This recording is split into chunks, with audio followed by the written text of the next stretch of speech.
ನಾವು ಒಂದು ತಪ್ಪು ಮೌಲ್ಯವನ್ನ ಸೆಟ್ ಮಾಡ್ಕೊಂಡಿದೀವಿ. ಯಾವ ವ್ಯಕ್ತಿ ಹೆಚ್ಚು ಗಂಟೆ ಕುರ್ಚಿ ಬಿಸಿ ಮಾಡ್ತಾನೋ ಅವನೇ ಉತ್ತಮ ವ್ಯಕ್ತಿ ಅಂತ. ಈ ಮಾತು ಸರಿಯಾಗಿ ಗಮನ ಕೊಟ್ಟು ಕೇಳಿದ್ರೆ ಮಾತ್ರ ನಿಮಗೆ ಅರ್ಥವಾಗತ್ತೆ. 4 ಗಂಟೆಯ ಕೆಲಸವನ್ನ 14 ಗಂಟೆಯಲ್ಲಿ ಮಾಡಿದ್ರೆ ಆದ್ರಿಂದ ಆ ಕೆಲಸ ಉತ್ತಮ ಆಗೋದಿಲ್ಲ, ಬದಲಿಗೆ ಹಾಳಾಗಿ ಬಿಡುತ್ತೆ. ಎಣ್ಣೆಯಲ್ಲಿ ಪೂರಿ ಕರೆದಿದ್ದೀರಾ ಎಂದಾದ್ರೂ ಅರ್ಥ ಆಯ್ತಾ?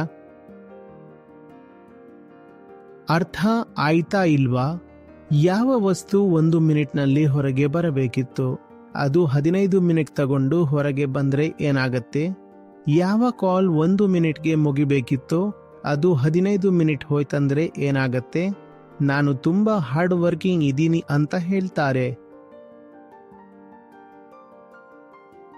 ನೀವು ಗೌರವ ಅವರಿಗೆ ಕೊಡಿ. ಯಾರು 4 ಗಂಟೆಯ ಕೆಲಸವನ್ನ 3 ಗಂಟೆಯಲ್ಲಿ ಮುಗಿಸಿಬಿಟ್ಟು ಎಲ್ಲ ಆಯ್ತು ಹೇಳಿ ಅಂತ ಹೇಳ್ತಾರೋ, ಈ ಮನುಷ್ಯ ಹೇಳ್ತಿದ್ದಾನೆ 4 ಗಂಟೆಯ ಮೇಲೆ ನಾನು ನನಗೆ ಪ್ರಾಮಿಸ್ ಮಾಡ್ಕೊಂಡಿದ್ದೀನಿ, ಪ್ರತಿದಿನ ಕನಿಷ್ಠ 25 ಪೇಜ್ ಓದ್ತೀನಿ, ನಾನು ನನ್ನ ಬುಕ್ ಮುಗಿಸಬೇಕು, ನಾನು ಆಟ ಆಡೋಕೆ ಹೋಗ್ಬೇಕು ಅಂತ. ಈ ಮನುಷ್ಯನಿಗೆ ಕೆಲಸ ಅಂದ್ರೆ ಏನು ಅಂತ ಗೊತ್ತು. ಈ ಮನುಷ್ಯನ ಜೀವನದಲ್ಲಿ ಒಂದು ಸಾರ್ಥಕವಾದ ವ್ಯಸ್ತತೆ ಇದೆ.